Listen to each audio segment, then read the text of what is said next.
In the last two lessons, I had explained you the uses of dimensions, and this is the third use, how to convert one system of units into another system. So what you have to do, you have to take system 1 on one side and system 2 on other side. You have to write the values of mass, length and time in the first units along with the numerical value that is given to you in the question.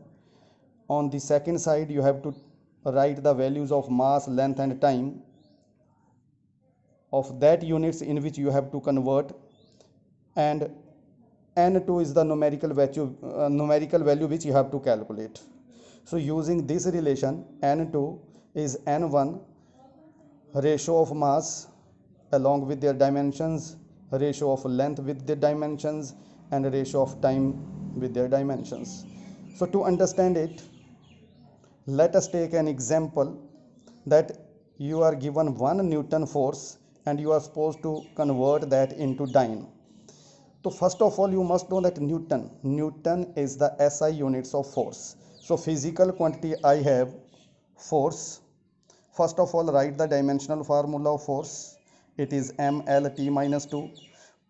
Mass has dimensions 1, length has dimensions 1 and time has dimensions minus 2. So these are the values of dimensions. A is 1, B is 1 and C is minus 2. Now as the given system is SI system, so I have taken system 1 to be SI system and you have to convert it into dyne. Dyne is system second and dyne is in CGS system. So in the first system that is SI system, mass is measured in kilogram, length in meter and time in second. You have to take only unit value that is 1 kilogram, 1 meter and 1 second. Numerical value that is given to you in question, here in this question it is 1. It may be some other values also here, but here in this question it is 1. So you have to remember that this value will be given in the question, n1 will be given to you in the question.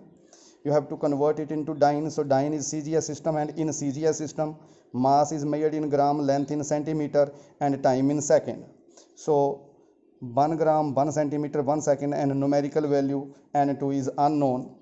So using this formula, n2 is equal to n1 ratio of mass with dimensions, ratio of length with dimensions and ratio of time with dimensions.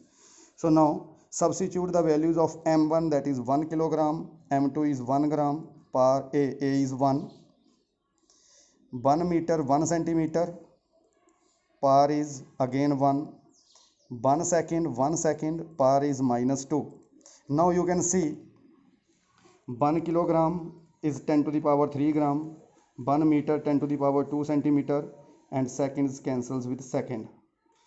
So here it 1 by 1 and that will remains 1 to the power whatever is the power of 1, that will remain 1. Gram cancels with gram, centimeter cancels with center, 10 to the power 3 into 10 to the power 2, that is 10 to the power 5. So simply I can say this is the numerical value of n2. So 1 Newton that is given to you and we have proved the value of n2 that is 10 to the power 5, that it is equal to 10 to the power 5 dyne. Now you are supposed to solve some of the problems that I will send you in the PDF form or in other format. Thank you.